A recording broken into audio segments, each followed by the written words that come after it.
Welcome. I am so glad you are here. A podcast with a grateful twist on life's disruptions and hardest moments. I will be sharing inspiring stories of resilience featuring women who have overcome incredible adversity.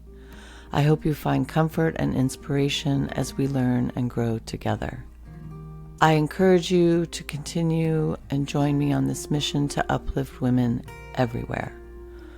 Carrie Rosen is a free spirit with a fierce worth ethic, making Sweetgrass Real Estate one of the most dynamic agencies in Charleston.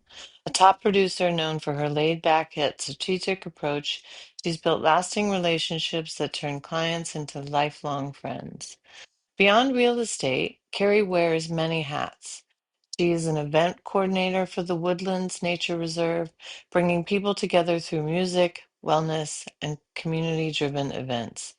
She also serves as the chair of the board of directors for the Folly Beach Wahine, a group dedicated to empowering women through surfing, community engagement, and environmental advocacy. Originally from a nomadic childhood, she found her true home on Folly Beach, where she's lived for nearly 3 decades. Before diving into real estate, she spent 23 years in Charleston's food and beverage scene, cultivating deep community ties that now fuel her success. Carrie is also an active supporter of local causes like Waves for Women and Surfers Healing. When she's not working, you'll find her surfing, enjoying time with her loving husband, and raising her two incredible children, ages 13 and 19. She believes in leading with authenticity, hard work, and a whole lot of love. Good morning. How are Hi. you? Good. I'm so glad you're here for our listeners to hear your story.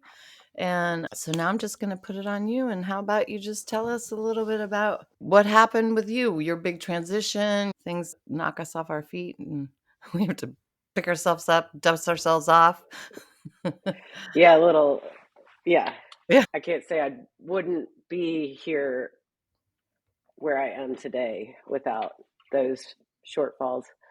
But as you said, thank you for having me, by the way. Yeah. Very nice to see you. I love your glasses and Thank you. your funky style as always, and the picture behind you. Anyway, so I was born in Toronto, Canada, and that's a fun fact about me. And I moved to Florida when I was 2 and grew up there till I was 13, then moved to Georgia. And I went to a little bit of college and came to Folly Beach. And like you said, that found this to be my home. Really wanted to start surfing again, like I did in Florida when I was a kid. And so I moved to Charleston.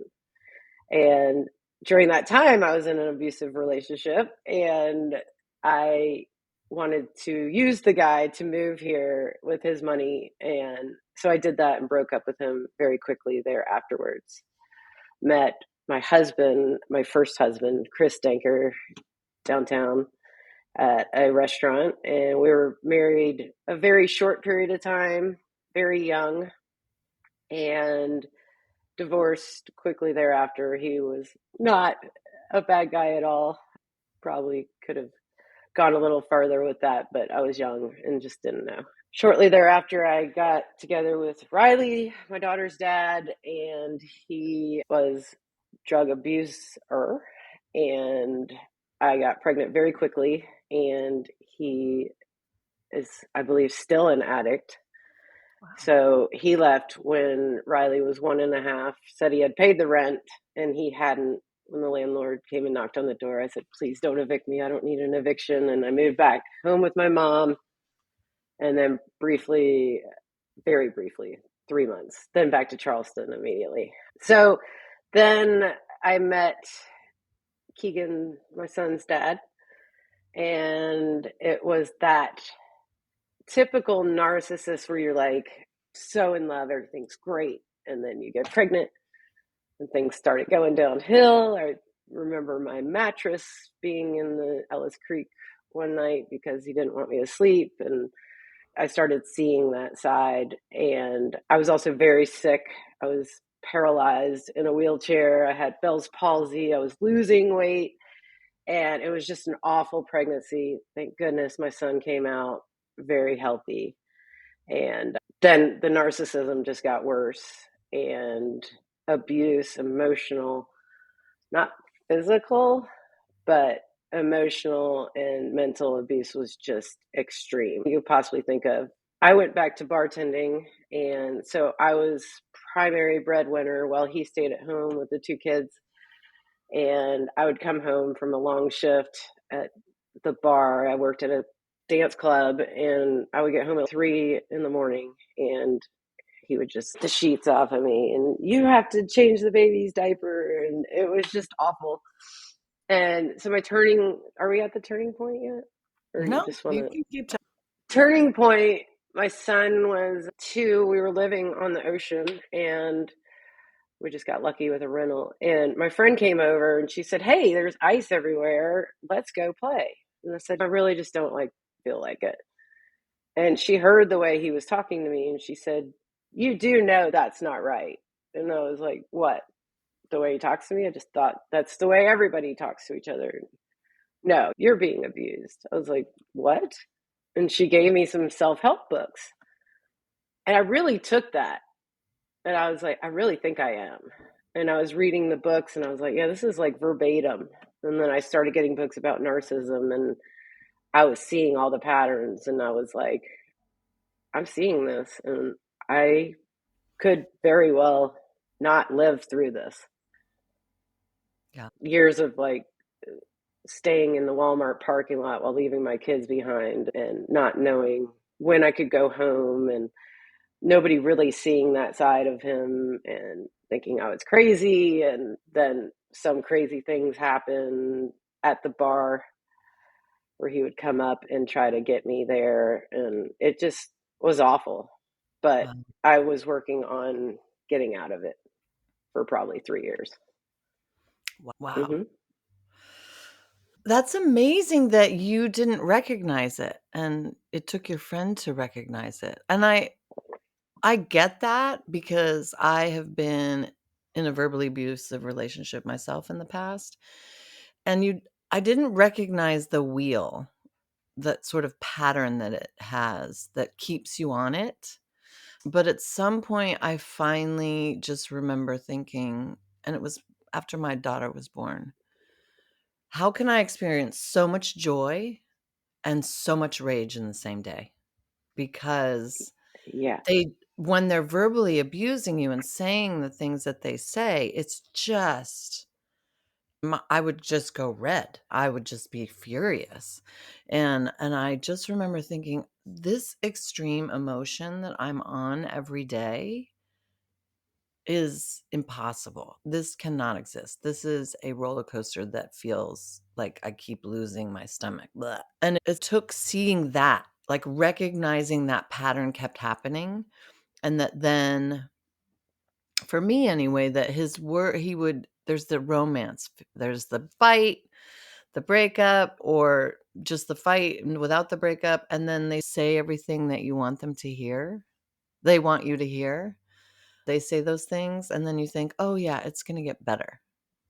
But then they're just words, right? They can only fake that or get through that for however many hours or days or weeks, maybe, before they're right back into that pattern. And I think that's when I started realizing, like, oh, he just says all the right words, and I just believe him. And then he's right back to doing the same old behaviors. But took me a long time to realize it. And Yeah. people were seeing it in my life. Like, everyone around me was watching it happen. And I look back on it now and I was like, why didn't anybody smack me upside the head and shake me? Like, what are you doing? So I love that you had a friend who was willing to say that and tell you that, and that you were able to just jump in and realize that. Speaking of rage, not my proudest moment, but I'll put it on this podcast. I was so mad one night, and it was probably over something like changing a diaper, dinner. And that same friend was over, and Mm. she knew, I guess, because we were talking on the phone, that I was about to lose it. And he locked me in my room. I think Oof. the handle was on the wrong way or whatever, but he was able to lock me in my room. And I pulled the frame off of the door with my bare hands. Like, I'm not that strong, but I pulled myself out of that Wow. room by the frame and then threw the door down the stairs. And my friend took me out of there and said, you can't stay here. Yeah. Wow. Yeah. So I don't have a rage problem. I don't have an anger problem. I've never even been in a fight, but that man drove me to points that I would never see myself in. Yeah. Yeah, I And remember that too. Yeah. Yeah. I remember thinking because like you, I didn't have an anger or rage problem, but I remember thinking, I realized that we're all capable of everything. We're all capable of every emotion, every act, and if put under the right circumstances. And I remember thinking that after I had my kid because we have hurricanes here. And I got more about prepping for hurricanes because I had a small child and you need to be prepared. And I remember thinking, I want to get a gun. Person I was dating at the time was like, "You wanna do what?" And I was like, "I've learned that I'm capable of anything under this certain circumstances, and if I'm prepared and ready for the hurricane and it goes down really badly, and then some person next door to me is not prepared and they come for me with a gun for my supplies, I'm like, let me tell you, I'm not gonna be losing that side of the equation. I'm like, I'm gonna do yeah, everything to protect me and my kid. He's like, "A gun?" I'm like, "I'm gonna put it in the attic." right. I'm not gonna be toting it around. I never did end up getting one. But yeah, I just recognized that if anybody comes for my kid and me and my resources that are gonna keep us alive, yeah, I wanna be prepared for that. Mama So bear. yeah, so I get that sort of, like, craziness that you're like, "How was I capable of that?" And then I Oh, just yeah, my recognized friend gave me a taser. And I was like, what am I going to do with this? She's like, you're going to need this one day because she saw how crazy he was getting. yeah. And I think I used it. He called the police. They came to my work. It was no big deal. You're like, "He deserved I totally said that. it." I Uh, was like, do you have a recording of what happened? So it's my word against his. Okay. yeah, yeah. So Crazy. how did you finally get out of it? What was that moment where you just said, "Okay, I'm out?" It was years. And it was that day that I pulled the door off. I knew that I could no longer be in a vicinity of him. Mhm. And I took every penny I had and rented a winter rental because they had them back then on fall. And it was gnarly. I took my kids and my daughter went to be with her grandmother in Florida. We even registered her in school down there. Wow. And my son, I had to share custody of him. Oof. And yeah, he came down with my son in the back of the car one day and broke into my house, which he found. It's not hard to find on Folly, Right. and kicked in the door. I ran out the back door.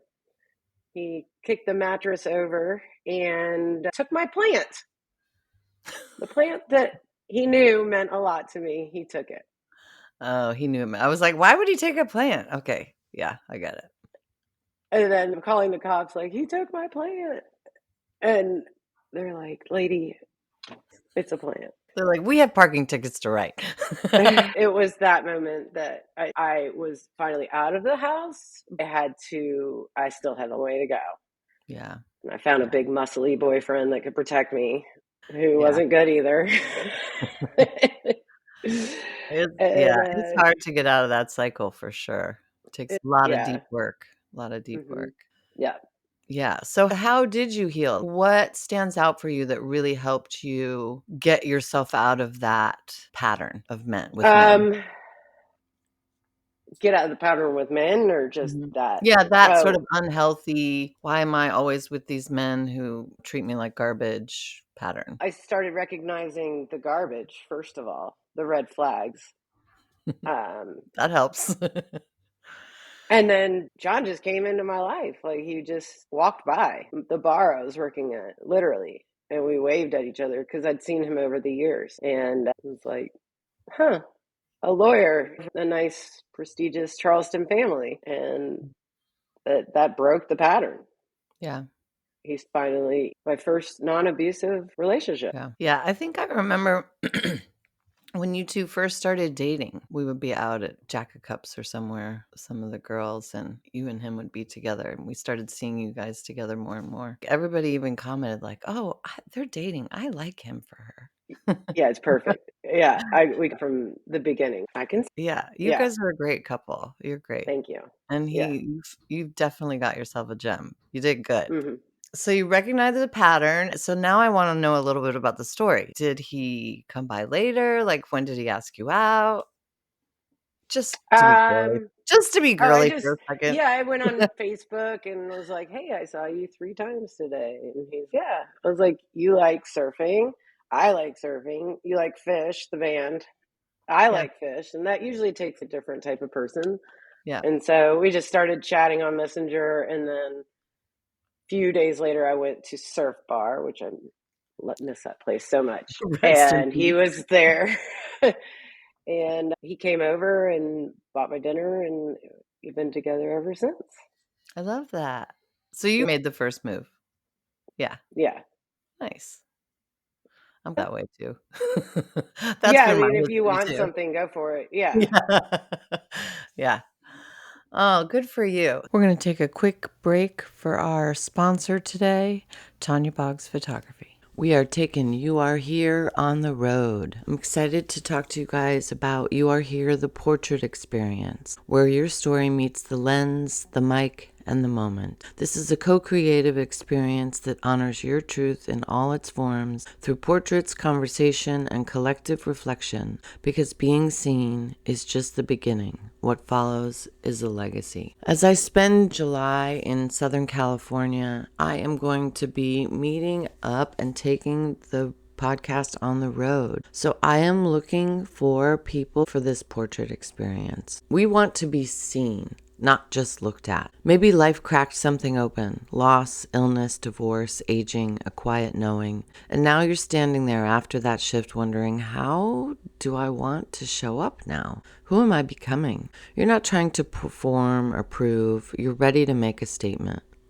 Still, wanting to be seen isn't selfish. It's sacred. I believe portraits can be a form of emotional archaeology, uncovering the layers of who you are now, not just who you were before everything changed. You don't have to justify your desire for portraits that tell the truth, and you're not too late. You're right on time. Our work together will be designed to meet you in this chapter with portraits that reflect your strength and softness on your terms, with images that feel like you without explanation, with a process that doesn't force a version of yourself, but allows you space to reveal one. This portrait session isn't just about capturing beautiful photos, though you'll have those too. This experience centers on creating something lasting, a visual anchor of your transformation, a message to everyone, and an ode to what you've reclaimed. I'm Tanya Boggs, photographer, witness, co-creator of Audacious Freedom. I don't know exactly where you are right now, but I know this: you are here, and that's not a small thing. That's why I created You Are Here, the portrait experience, to provide a formal invitation so many women crave, to be seen without pressure, and to create something honest in a moment that's anything but ordinary. After more than 25 years in the photography world, I can tell you that this work is about more than lighting and lenses. It's about witnessing, giving voice to your journey and helping others feel less alone as you tell your story. Your transformation is a story worth witnessing. Your visibility is an act of power. Your self-worth, belonging, and right to take up space are non-negotiable. I hope you'll book a consultation. With love, Tanya. We're back. Recognizing the patterns, the garbage at first and the red flags. And you said you read some books. Were there any books in particular that really stand out for you? They were Buddhist books. What's that guy's name? I meant to look it up. Yes, Yeah. yeah. Yeah.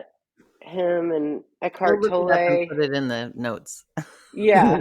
Just, I did a lot of walking on the beach. There were a lot of shark's teeth during that time, and I would find a lot of shark's teeth and just listen to music and just try to clear my head. I don't think I knew that I was clearing my head then, because just recently I've added a spiritual practice to my life. And so now I see where all of that would have been very useful then. But I do see that surfing and walking the beach, being in the sun, exercising helped get me through all of that and realize that I'm way stronger than what he was telling me I was, right? And so during that time, also, I got my real estate license.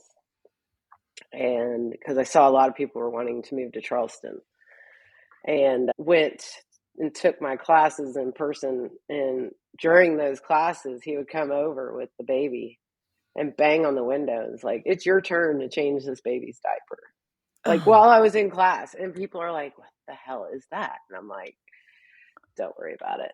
And so all the while I was being told that I couldn't ever make anything of myself or do anything, I did get my license, and then took 5 long years to sell anything.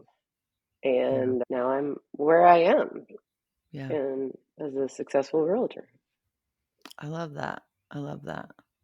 because I Gosh, and kind your of, son is the sweetest. It's amazing that out of all of that, he is just as sweet as they come.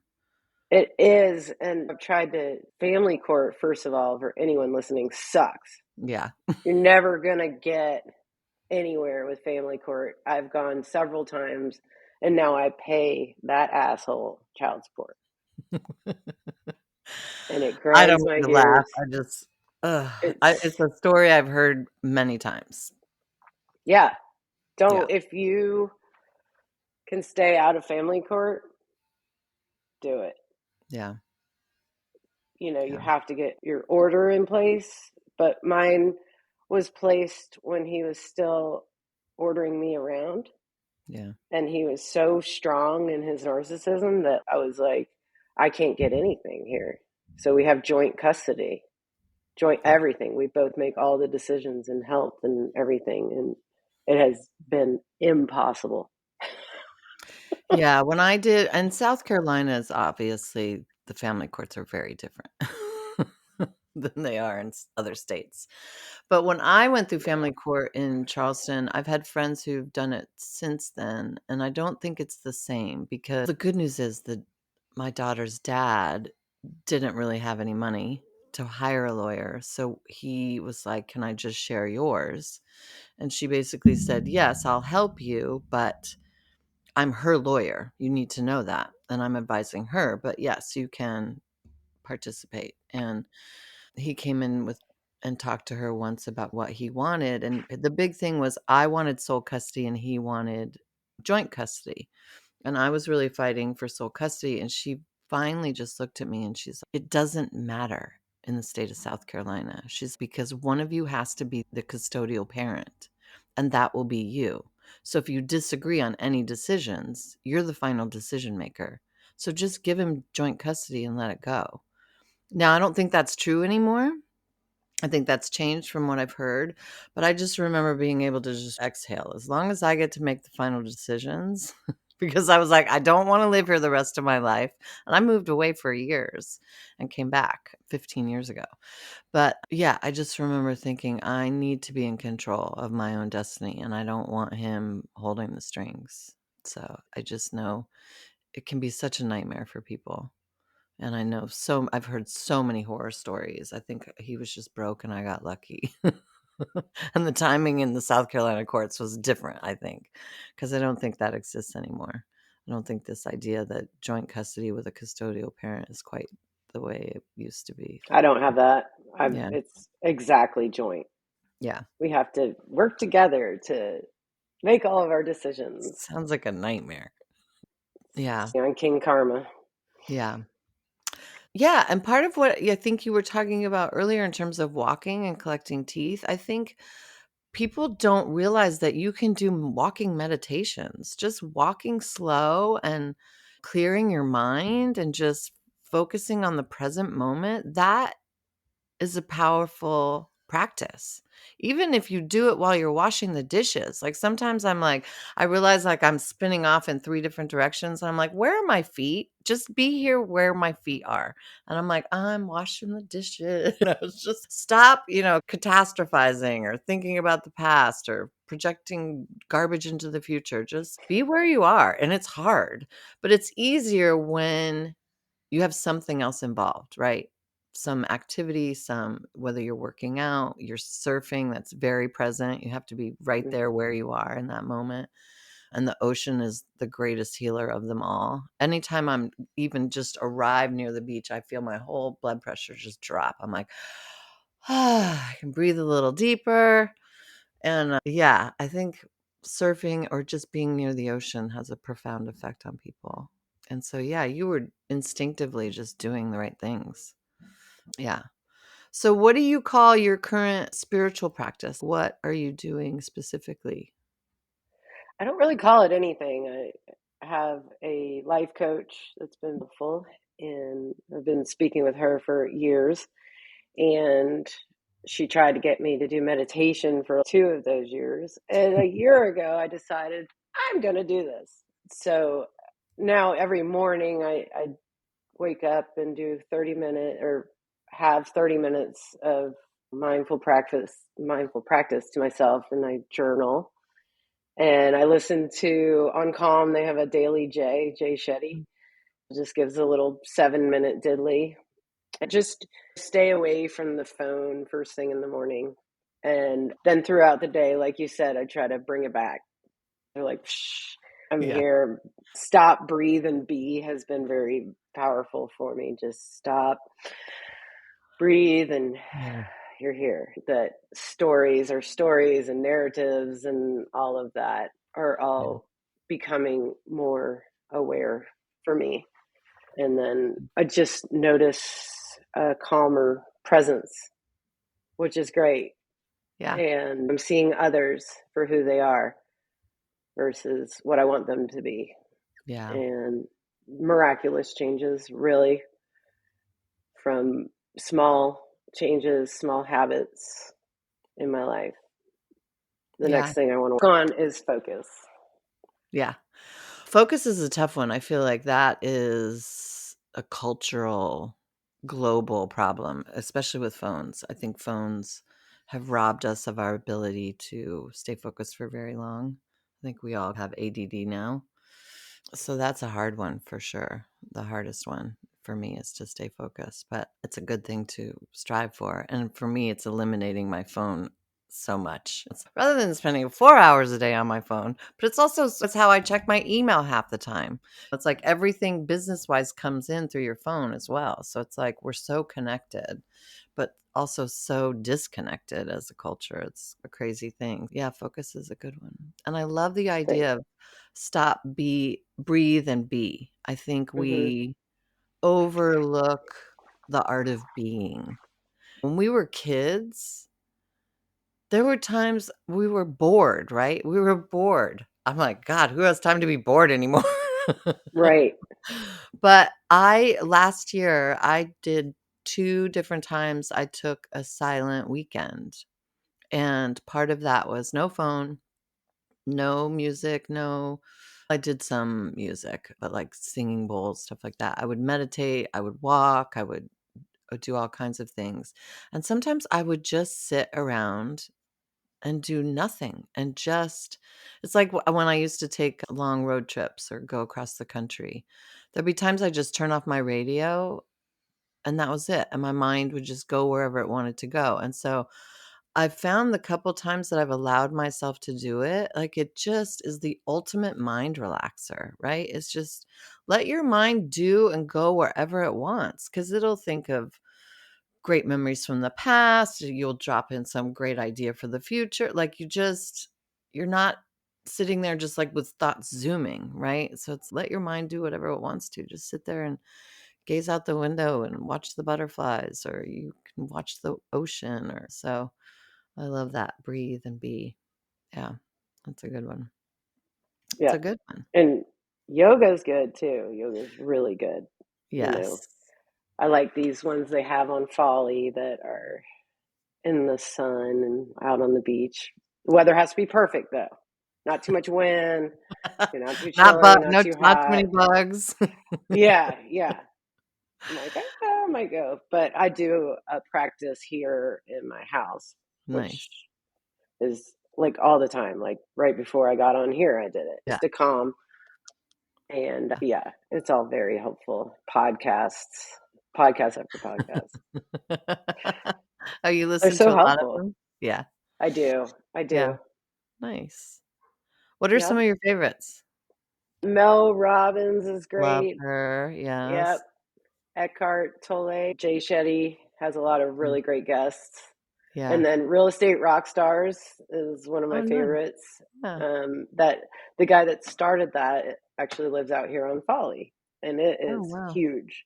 Wow. And then successful women in real estate, pretty much anything like Yeah. top tier real estate, I really like to listen Yeah. to. Yeah. Not starting out, but how you make millions, because I Yeah. like to set my ambitions really high. Yeah. You've done pretty good. So I think you're doing great in the setting your ambitions high. That's for sure.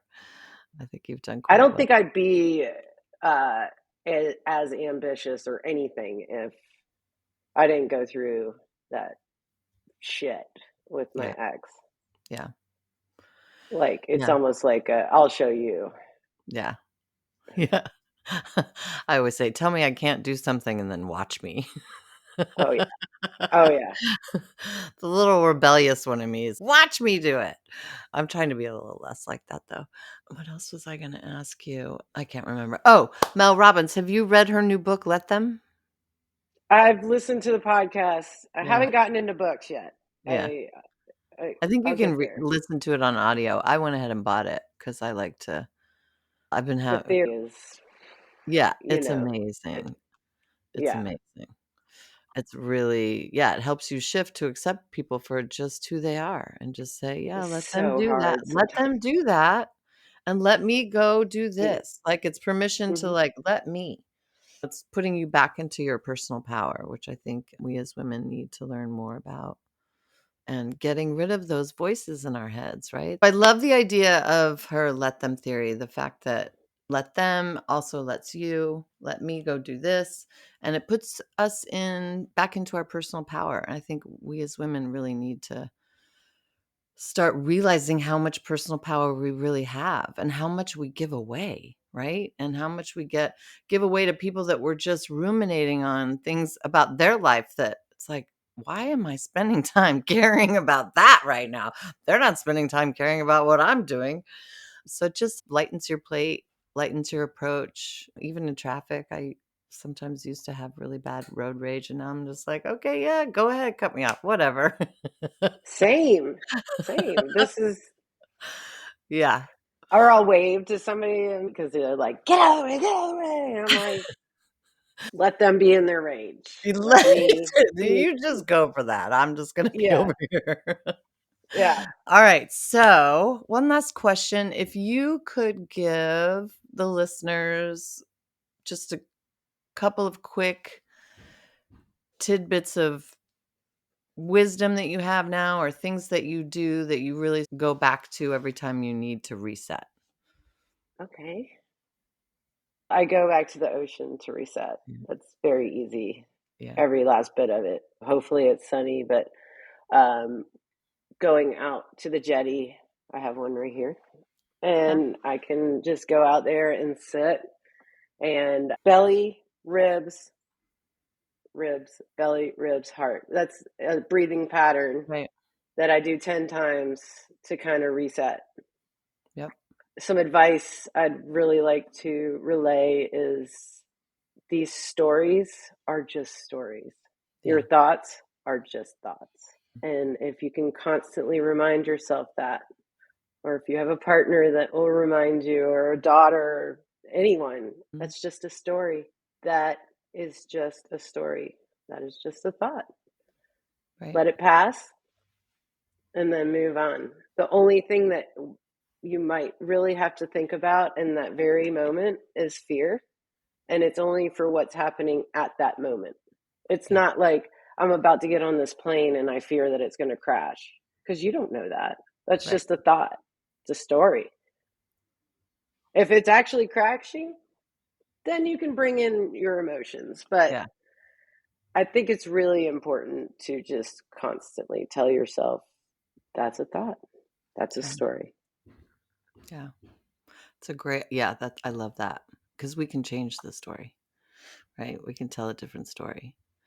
And I do think fear is really interesting. And I may have said this on another episode, but I, when I discover or realize that what's I'm feeling is fear, I'm, it becomes this moment of, aha, I'm just scared. And fear doesn't really have a place in our society anymore because we're not actually fighting for our lives 99% of the time, point 0.9. We may find ourselves in a situation like that at some point, and your fear is definitely warranted at that point because you need everything firing on all cylinders. But otherwise, fear just wrecks our body, right? We get adrenaline, we get cortisol, we have all these things that happen. And for me, I just think, what are the voices in my head telling me? Those little, you can't do that, whatever it's being story they're telling me, the little demons, I call them. I just invite them in for tea. And I'm like, what do you got to Mhm. say about it? And they'll trash talk me and I'll acknowledge why they're right. I'm like, you're right. Like I remember at one point they were like, you've never finished anything. And I was like, you know what? I understand why you say that. There's a lot of things I didn't finish. But here's what I did finish. I went and got my master's degree. I finished that. That was a big deal. I finished this, Mhm. I finished that. And so I just tell them they're wrong. And then I'm like, but thank you for coming by for tea and reminding me of all the reasons I can do this. And then they shut up.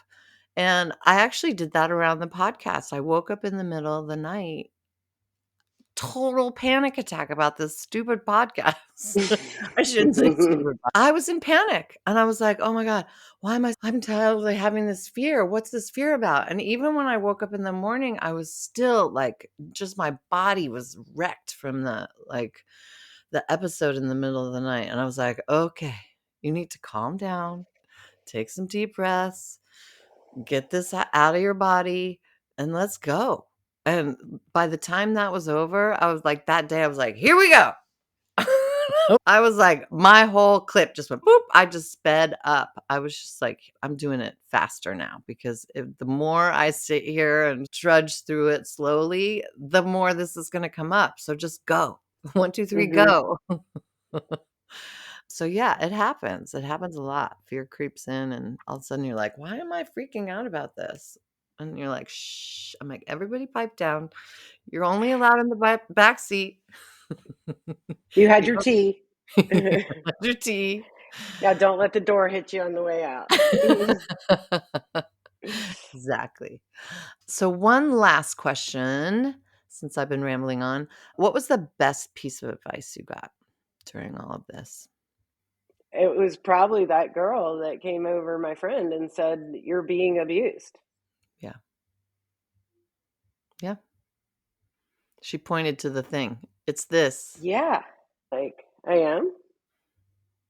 And Yeah. it was like that moment was like, all right, now I'm in survival mode. I'm going to get out of this. And Yeah. I didn't say, oh, I'm going to come out stronger or whatever, but I have to get out of this for my children. At first, you're not thinking I'm getting out stronger. You're just thinking, how do I get out? I got to Literally. navigate getting out. That's on a a whole bartender process. on a bartender's budget. I have any income to show or Yeah. anything to get credit or any of Yeah. that. I think I had a 540 credit score, and Yeah. now I have an 804. Like, it's Nice. ridiculous, and that's in 5 years. Yeah. And it takes a lot. When you've got children, the process is harder because you've got arrangements to make for other people. Yeah, it just getting out is a process. Family That court, just child support. yeah, being stalked, Yeah, taking people showing up plants. in your rearview mirror. I'm like, "Oh my god, Yeah, where did dude. he come from?" Yeah. Or you get a muscly boyfriend. I skipped that step. Mm, I need a muscly boyfriend now. I don't care okay. if he has muscles. Let's find Tanya a muscly boyfriend. Oh, let's not. On that note,